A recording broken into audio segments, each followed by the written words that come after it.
তাকবীর আল্লাহু আকবারের স্লোগান হচ্ছে, আমরা দিচ্ছি আল্লাহু আকবারের স্লোগান, ওরা দিচ্ছে জয় শ্রীরামের স্লোগান। বুঝতে হবে ভারতবর্ষের সমস্ত কর্মকাণ্ড, রাজনৈতিক কর্মকাণ্ড, আঞ্চলিক ভূখণ্ডের কর্মকাণ্ড, ধর্মতত্ত্বের কর্মকাণ্ড সব কিছু দুইটা ভাগে বিভক্ত হয়ে গেছে। ঠিক কিনা বলেন? একদল মানুষ জয় শ্রীরামের স্লোগান দিয়ে অস্ত্র হাতে নিয়ে সীমান্ত অপেক্ষা করছে আমাদেরকে হত্যা করার জন্য, আর আমরা এই পাশে যারা আছি আমরা আল্লাহু আকবারের ধ্বনি উঠাচ্ছি। আপনারা বলেন আমরা কিসের ধ্বনি উঠাবো? জোরে বলেন তো একটু, সবাই একটু জোরে বলেন তো, কিসের ধ্বনি উঠাবো? এই ভাই আপনারা যারা দাঁড়িয়ে আছেন একটু ভিতরে আসেন, বসেন। আমরা স্লোগান দিব নারে তাকবীর আল্লাহু আকবার। ঠিক আছে বলুন, এই জমিনে আর জয় শ্রীরামের স্লোগান হবে না। যারা জয় শ্রীরামের স্লোগান দিচ্ছে ভারতবর্ষ থেকে এদেরকে বিতাড়িত করার সময় এসে গেছে। ঠিক আছে বলুন, আমরা জয় শ্রীরামের স্লোগান দাতাদেরকে জানাতে চাই, তোমরা জয় শ্রীরামের স্লোগান দিয়ে মুসলমানদের ঐতিহ্যবাহী মসজিদ বাবরি মসজিদকে দখল করে তোমরা সে বাবরি মসজিদের মধ্যে রাম মন্দির স্থাপন করেছ। তোমরা ভারতবর্ষের অসংখ্য মসজিদকে শহীদ করে মন্দির স্থাপন করেছ। সারা পৃথিবীর বিজ্ঞানীরা মাটির নিচে ঘুরে বের করে মাটির নিচে স্বর্ণের খনি কোথায় আছে, গ্যাসের খনি কোথায় আছে, মাটির নিচে ঘুরে বের করে তেলের খনি কোথায় আছে, আর জয় শ্রীরামের উলঙ্গ পানার এই জঙ্গিরা খুঁজে বের করে মসজিদের নিচে মন্দির কোথায় আছে। দখল করে মসজিদ বানাইলে এটা কি মসজিদ হবে? হিন্দুদের মন্দির ভেঙে যদি কেউ মসজিদ বানায়, মুসলমানদের ইবাদতগাহ মসজিদ হিসাবে কি এটা ধরা হবে? ধরা হবে? মুসলমানদের জামে মসজিদের জন্য ওই মসজিদের জায়গা আল্লাহর নামে ওয়াকফ হওয়া লাগবে। ঠিক কিনা জোরে বলেন? আল্লাহর নামে ওয়াকফ করে দিতে হবে। ওরা বাবরি মসজিদকে শহীদ করেছে, বাবরি মসজিদকে শহীদ করেছে জয় শ্রীরামের স্লোগান দিয়া। কথা বলে না? ঠিক না? ওরা জয় শ্রীরামের স্লোগান দিয়ে ভারতবর্ষের পশ্চিমবঙ্গে মুর্শিদাবাদে গিয়ে দেখেন এক মসজিদ নাম মসজিদে আদিনা। যারা যুবক ভাইরা তোমরা যারা আছো মসজিদে আদিনা নামে সাজিয়ে দেখো 50,000 নাম চেঞ্জ করে ফেলেছে, নাম দিয়েছে শ্রীনগর নাকি কি জানি একটা নাম দিয়েছে, হায়দ্রাবাদের নাম চেঞ্জ করে ফেলেছে। সারা ভারতবর্ষে জয় শ্রীরামের স্লোগান দিয়ে অসংখ্য মুসলমানকে শহীদ করা হচ্ছে। ঠিক আছে বলুন, অথচ বাংলাদেশে আল্লাহু আকবারের তাকবীর দিয়ে আমরা কোনোদিন কোনো হিন্দু, বৌদ্ধ, খ্রিস্টান, ইহুদি, নাসারাদের কোনো ধরনের উপাসনালয়ে আমরা আক্রমণ করিনি। আমাদের ধর্ম আমাদেরকে এটা শিক্ষা দেয় না। ঠিক আছে বলেন, আমরা আমাদের ধর্ম আমাদেরকে শিক্ষা দেয় অন্যান্য ধর্মের প্রতি কিভাবে সহমত পোষণ করতে হয়, তাদের ধর্মীয় স্থাপনা কিভাবে সংরক্ষিত করতে হয়, তাদের ধর্মীয় কার্যক্রম পরিচালনা করবার জন্য যা যা করা দরকার আমরা সেই সহযোগিতা করে যাচ্ছি। আমাদের পাশে তারা জয় শ্রীরামের স্লোগান দিয়ে গরুর সেনা খায়, গরুর সেনা, গরুর মুখ খায়, গরুর মুখ। এরা এই দিন দেখলাম একটা রুটি দেওয়ার সময় গরুর গোবর খাচ্ছে। মহারাষ্ট্রে হাজার হাজার, এরকম ইন্ডিয়ার মহারাষ্ট্রে হাজার হাজার হিন্দুদের ঠাকুর আছে। এই ঠাকুর সারা বছরে একবার গোসল করে না, এক বছরে একবার গোসল হয়ে যায় গঙ্গাতে গোসল করতে। গঙ্গায় চান্স না পাইলে গরুর মুখ দিয়ে পেশাব দিয়ে গোসল করে। ওই দিন দেখলাম যমুনা টেলিভিশনে সংবাদে দেখলাম ভারতের এক ঠাকুর 32 বছর যাবত গোসল করে। আচ্ছা আমরা 32 ঘন্টা গোসল না করে এরা তো 32 বছর যাবত গোসল করে না, এটা কি মানুষের কাতারে আছে? আমার তো মনে হয় এর আশপাশে 1 কিলোমিটার ভিতরে যাওয়ার কোনো সুযোগ নেই। আসে আমাদেরকে হত্যা করার জন্য, ওরা মুসলমানদেরকে ভয় দেখাচ্ছে। আপনারা কি ভয় পাচ্ছেন? আপনারা কি ভয় পাচ্ছেন? ভয় পাচ্ছেন? ইন্ডিয়া বহুত বড়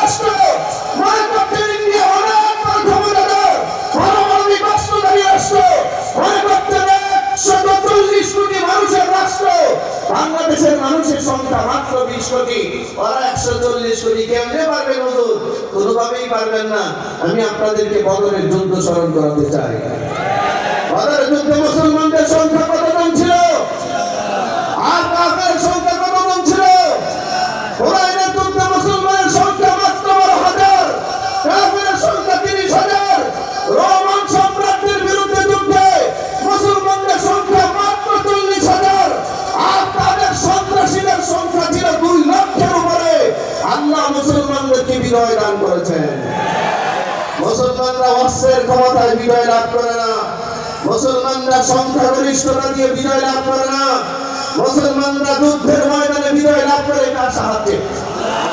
হাত উঁচু করে দেখান কার সাহায্যে? আরো জোরে বলেন কার সাহায্যে?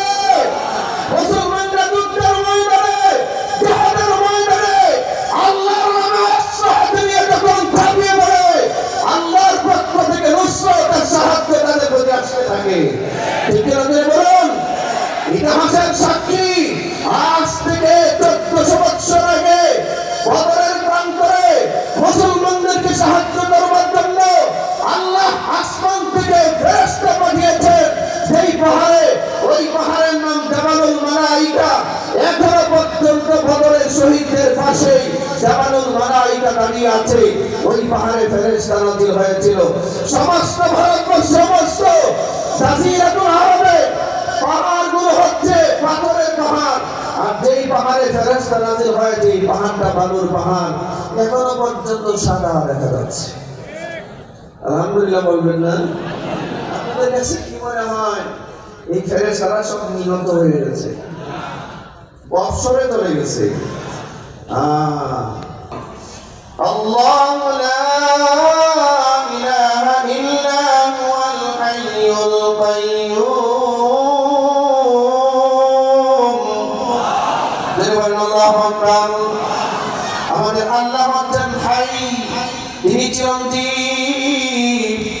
আল কাইয়্যুম, আল্লাহ চিরস্থায়ী। ঠিক আছে বলেন, আল্লাহ ছিলেন, আল্লাহ আছেন, আল্লাহ থাকবেন। জোরে বলেন, আল্লাহ ছিলেন, আল্লাহ আছেন, আল্লাহই থাকবেন। আর কিচ্ছু থাকবে না, কিচ্ছু থাকবে না। কুল্লু মান আলাইহা ফান।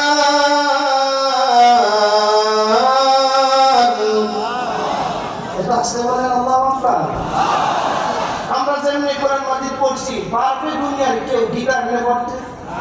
কেউ পারবে? কেউ পারবে? কোনদিন দেখেছেন যে কোনো ঠাকুর এভাবে গীতা পড়ছে? কথা বলেন না। শুনেছেন? শুনেছেন? আল্লাহ রাব্বুল আলামিন বলেন, কুল্লু মান আলাইহা ফান। জোরে বলেন আল্লাহু আকবার। আরেকটু জোরে বলেন আল্লাহু আকবার। এই তেলাওয়াতটা তো জান্নাতে আল্লাহ নিজে করে আমাদেরকে শোনাবে। জান্নাতি নিজে তেলাওয়াত করে, আল্লাহর কালাম আল্লাহ নিজে পাঠ করে শোনাবে। কাফেরদের বড় একটা চ্যালেঞ্জ কি ছিল জানেন? কাফেররা কোরআন মাজিদের তেলাওয়াতে বাধা দিত। আল্লাহ তাআলা বলেন, وقال الذين كفروا لا تسمعوا لهذا القرآن। কাফেররা বলে, وقال الذين كفروا, কাফেররা বলে, لا تسمعوا لهذا القرآن, এ কোরআন শোনা যাবে না।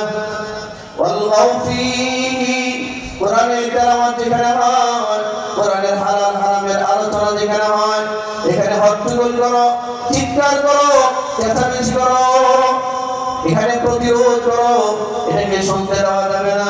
লাআল্লাকুম তাগলিবুন, যাতে করে আমাদের মিশন সাকসেসফুল হয়। আল্লামা নুরুল ইসলাম আলী পরিষদ হুজুর বলে গেছেন, খ্রিস্টান মিশনারিদের কাজ চলছে দেশে ব্যাপকভাবে। আমাদের দেশে কিছু নাস্তিক আর মুরতাদ আছে, মাদ্রাসা সংখ্যা বেশি হওয়ার কারণে তাদের মাথা গরম। ঠিক কি বলেন? আর মাত্র চট্টগ্রামে দেন, আর মাত্র চট্টগ্রামে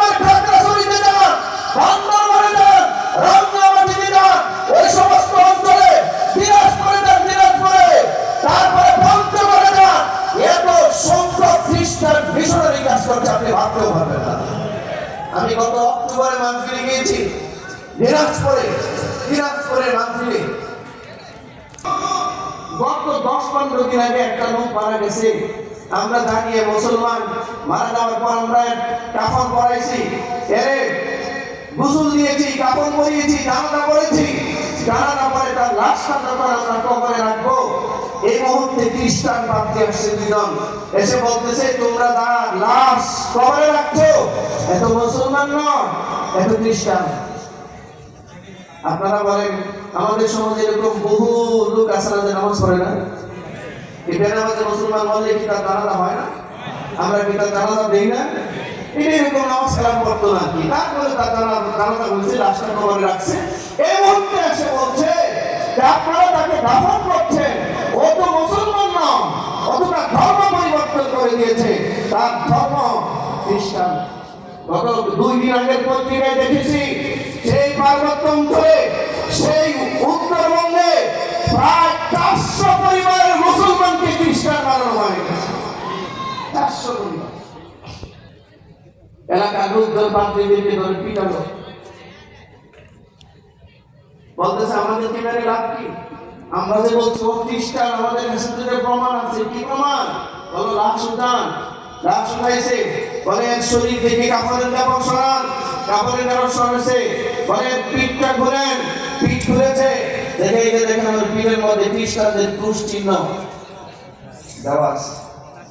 আমাদের সিস্টাররা দেয় না, ওই টেটুর মধ্যে খ্রিস্টানদের ক্রুশ চিহ্ন, এটা আবার পিঠের মধ্যে দেওয়া। মুসলমানরা অপারগ হয়ে লাশ ফেলে দিয়ে চলে গেছে। এই কাণ্ড বাংলাদেশে চলছে। এটা 10 বছর আগের কথা বলছি না, গত অক্টোবরের কথা বলছি। খ্রিস্টান মিশনারিরা কাজ করলে নাস্তিকদের মাথা ঘোরানো, ইহুদিদের ষড়যন্ত্র দেশে চললে তাদের মাথা ঘোরানো, শত শত মন্দির হয়ে তাদের মাথা ঘোরানো, শত শত গির্জা হয়ে তাদের মাথা ব্যথা হয় না। এই নাস্তিক আর ভুট্টাকরা বাংলাদেশে মাদ্রাসা কেন বেশি হচ্ছে, ওদের মাথা ঘোরানি শুরু হয়ে গেছে, ঠিক না? এই মুসলমান নামক নব্য খ্রিস্টানের দালালেরাও, এরাও এই দেশে এই নামের তাকবীরের ভূমিতে থাকার অধিকার রাখে না, ঠিক না? বলে বলেন, এরা থাকার অধিকার রাখে না। সম্মানিত ভাইয়েরা আমার, আর আল্লাহ কোরআন মাজিদে বলেন ওয়াইদা কুরআল কুরআনু ফাসতামিউ লাহু ওয়া আনসিতু লাআল্লাকুম তুরহামুন। হে ইমানদাররা, হে মুমিনরা, তোমাদের সামনে আল্লাহর কোরআন যখন তেলাওয়াত হবে, অত্যন্ত গভীর মনোযোগ সহকারে কোরআনের তেলাওয়াত শুনুন। কি বলেন আপনারা? কোরআনের তেলাওয়াতের মধ্যে অন্যান্য ধর্মীয় কিতাব থেকে কিছুটা পার্থক্য আছে কিনা? জোরে বলেন না আছে? জীবনে কোনোদিন শুনছেন গীতা যিনি পড়ছেন তিনি কাঁদছেন, যার সামনে পড়ছে তারাও কাঁদছে, এমন কোন ইতিহাস আছে নাকি? এবার বরঞ্চ গীতা যখন পাঠ করা হয় তখন তো আরো ঢোল বাজনা বাজে, কথা বলেন না কেন? ঢোল বাজনা বাজতে থাকে। আমাদের কোরআনের তেলাওয়াত এখানে হয় যখন হয় ঢোল বাজনা বাজে, 3 পতন নীরবতা অবলম্বন করে। আল্লাহ আরশ থেকে ফেরেশতা নাযিল হতে থাকে আর সাকিনা নাযিল হতে থাকে। দুনিয়ার কোথাও দেখবেন না গীতা পাঠ করে কোনদিন কোন ঠাকুর কান্না করেছে, কোথাও পাবেন না। দুনিয়ার কোথাও দেখবেন না, দুনিয়ার কোন প্রান্তে দেখবেন না ঠাকুরের সামনে জনগণ কোনদিন কেঁদেছে। দুনিয়ার কোথাও দেখবেন না কোন বৌদ্ধকে যদি বলা হয়, কোন বৌদ্ধ যদি তার গীতার ত্রিপিটক পাঠ করে, কোনদিন কোন বৌদ্ধ কোনদিন ত্রিপিটক পাঠ করে কান্না করেছে, তা কোনদিন দেখেছেন? কথা বলে না। কোনদিন দেখেছেন? না, এর ইতিহাস নাই। বৌদ্ধদের কোন জনগণ সামনে বসে কান্না করেছে, তার ইতিহাস নাই। যদি কোন ইহুদিদেরকে বলা হয় তোমাদের ওয়াল টেস্টামেন্ট পড়ে তোমরা কোনদিন কান্না করেছো, এমন কোন ইতিহাস দুনিয়াতে দেখাও আছে? যদি বলেন আছে নাকি? নাই নাই নাই। যদি দুনিয়ার কোন খ্রিস্টানকে বলা হয় তোমাদের ধর্মীয় কিতাব পড়ে তোমাদের ঠাকুর মাকুর কোনদিন পাত্রী পুত্রী কান্না করেছে, তার ইতিহাস দেখাও আছে? বলা হয় না। এবার আপনারা ঘুমাইতেছেন, দোয়া করে দেই। 5 মিনিট চেয়ারম্যান সাহেব যেহেতু বলছেন 5 মিনিটের মধ্যে শেষ করে দিব ইনশাআল্লাহ। যদি হাত উঠান, এটা হাত উঠান, এটা নাড়াচাড়া দেন। মনোযোগ আছে তো এদিকে ইনশাআল্লাহ? এইদিকে আর অল্প সময়, অল্প সময়। মুসলমান ভাইয়েরা আমার, দুনিয়ার কোন খ্রিস্টান, দুনিয়ার কোন ইহুদি, দুনিয়ার কোন বৌদ্ধ, দুনিয়ার কোন হিন্দু তাদের ধর্মীয় কিতাব পড়ে জীবনের কোনদিন